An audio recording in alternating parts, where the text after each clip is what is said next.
రంగారెడ్డి రైతులపై రేవంత్ వివక్ష అట. ఏం వివక్ష ఏమి ఉన్నది? వీళ్ళు కొత్త గవర్నమెంట్ వచ్చిన తర్వాత కాంగ్రెస్ పార్టీ పాలసీ ఏందంటే, మన ఈ వెంచర్లు ఏసినయి, రియల్ ఎస్టేట్ డెవలప్‌మెంట్ జేసినయి, గుట్టలు లేకపోతే ఈ బడా వ్యాపారస్తులు ఇప్పుడు ఉన్నారు కదా! క్యాపిటలిస్టులు కబ్జా చేసి పెట్టుకున్నటువంటి వేల కోట్లు కబ్జా చేసి వ్యవసాయం చేయకుండా ఖాళీగా ఉన్నటువంటి భూములకు ఏమి ఇయ్యరు.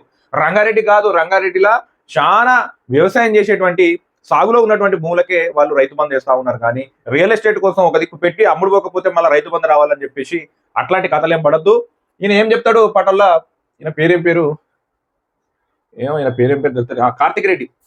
కార్తిక్ రెడ్డి అన్నారు. మొత్తం రంగారెడ్డి రైతులపై ఎందుకింత వివక్ష అని చెప్పేసి ఈయన అన్నదాతల కోసం నిరాహార దీక్ష చేస్తాడట. అన్నదాతలు లేరాడ. అన్నదాతలకు రైతు బంధు పడతా ఉంది కానీ, ఈ రియల్ ఎస్టేట్ వెంచర్లకు, ఈ రియల్ ఎస్టేట్ ఫ్లాట్లకి మాత్రమే పడట్లే, రైతు బంధు రావట్లేదు. ఆయన కోసం అట, ఈ దోపిడిదారుల కోసం అట, ఈ ఈ క్యాపిటలిస్టుల కోసం, ఈ పెట్టుబడుల కోసం, ఈ భూస్వాముల కోసం ఈయన నిరాహార దీక్ష చేస్తారట. ఎందుకు కాంగ్రెస్ ప్రభుత్వం ఒక పాలసీ ఉంటది.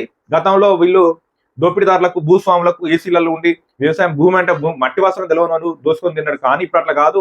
వీళ్ళ గవర్నమెంట్ వచ్చిన తర్వాత వాళ్ళకి ఒక పాలసీ ఉంటది. వాళ్ళు సాగులో ఉన్న భూములకి రైతు బంధు చేస్తా ఉన్నారు.